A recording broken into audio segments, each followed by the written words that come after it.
Hello বন্ধুরা, সবাই কেমন আছেন? আমরা তো বেশ আছি। তো আমি আর সোনামা দুজনেই ঠাকুর দেখতে বেরিয়ে পড়লাম। আমরা যাচ্ছি কলকাতা ঠাকুর দেখতে। তো আমরা কলকাতা পৌঁছে শিয়ালদার নেমে এই যে সন্তোষ মিত্র স্কোয়ার যে প্যান্ডেলটা, সেখানে চলে আসলাম। আমরা হেঁটে হেঁটেই চলে এসেছি, কারণ একটা হাঁটা পথ, মাত্র 10 মিনিট সময় লাগে। তো এই যে ঢুকছি, এইখানের মায়ের মূর্তিটা যে কি চমৎকার করেছে সেটা মানে মুখের ভাষায় বোঝানো যাবে না। আমার ফোনের ক্যামেরাটা অনেক সুন্দর না, তাই এক্স্যাক্ট যে মায়ের মূর্তিটা আমি ওইভাবে ক্যাপচার করতে পারিনি। আর প্যান্ডেলটাও অনেক সুন্দর, প্যান্ডেলটা সৌন্দর্য বাড়িয়ে দিয়েছে এই ঝাড়বাতিটা। কি যে সুন্দর লাগছিল প্যান্ডেলটা, ঝাড়বাতিটা। এবং এই প্যান্ডেলের চারপাশে মায়ের মুখাকৃতি দিয়ে সাজানো এবং অনেক মূর্তি করা, অনেক ভালো লেগেছে প্যান্ডেলটা। তো ওখান থেকে বেরিয়ে আমরা অন্য জায়গায় ঠাকুর দেখার উদ্দেশ্যে রওনা হলাম। অ্যাকচুয়ালি কলকাতায় হেঁটে হেঁটে ঠাকুর দেখা আসলে অনেক মজার। রাত্রে হলে ভালো হয়, কিন্তু ওই যে রাত্রে অনেক ভিড় হয়। মামনিকে নিয়ে অত ভিড়ের মধ্যে রাত্রে প্যান্ডেল হপিং করার সাহস আমি একা করে উঠতে পারলাম না। তো যাই হোক, এই জায়গাটার নাম জানি না, অনেক সুন্দর এই জায়গাটা, মানে প্যান্ডেলটাও সুন্দর করেছে। ভিতরে মায়ের মূর্তিটা খুব সিম্পল, কিন্তু অনেক অনেক সুন্দর করেছে। তো চলুন এইখানের মূর্তিটাও আপনাদের দেখাই। মামনি তো প্রথমেই অনেক খুশি হয়ে গেছে, কারণ প্রথমেই তার গোপলুকে বসিয়ে রেখেছে, খুশি হয়ে গেছে। তো দেখুন, এই হচ্ছে মায়ের মূর্তি, কত সিম্পল আর কত সুন্দর।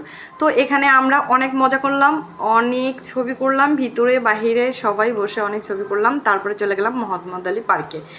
এইখানের মূর্তিটাও অনেক সুন্দর, অলরেডি দুটো প্রাইজ পেয়েছে, আমরা দেখে এসেছি, পরবর্তীতে হয়তো আরও পাবে। যাই হোক, তো এখানেও আমরা অনেক সময় রেস্ট নিলাম, বসলাম, এবং এখানেও অনেকগুলো ছবি করলাম। মামনি স্টাইল ফিস্টাইল দিয়ে দাঁড়িয়েছিল। তো বাড়ির উদ্দেশ্যে রওনা হলাম। পথে বেরিয়ে দেখি এত জ্যাম।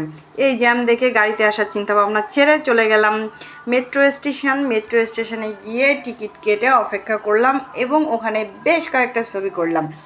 আর এক দিদিভাইকে ফোন করলাম, সুজাতা ব্যানার্জি, সে বায়না করলো তার সঙ্গে যেন একটু দেখা করে আসি। তারপর তার বাড়িতে গেলাম, 2 ঘন্টা সময় কাটালাম।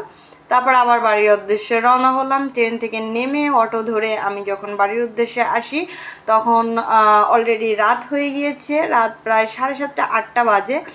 আস্তে আস্তে দেখি পথে এত সুন্দর লাইটিং, ভিডিওটা না করে পারলাম না। যদিও আমি যখন এই ভিডিওটা করি তখন আমার ফোনে মাত্র 1% চার্জ ছিল। আমি জানি না, মানে তখন জানতাম না ভিডিওটা করতে পারবো কি না। তারপরেও ভিডিওটা ওপেন করলাম এবং ভিডিওটা করলাম।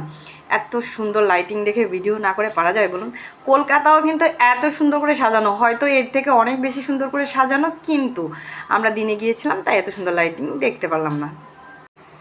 তো যাই হোক, আজকের দিনটা অনেক ভালো কাটলো আমার, আপনাদের আশীর্বাদে।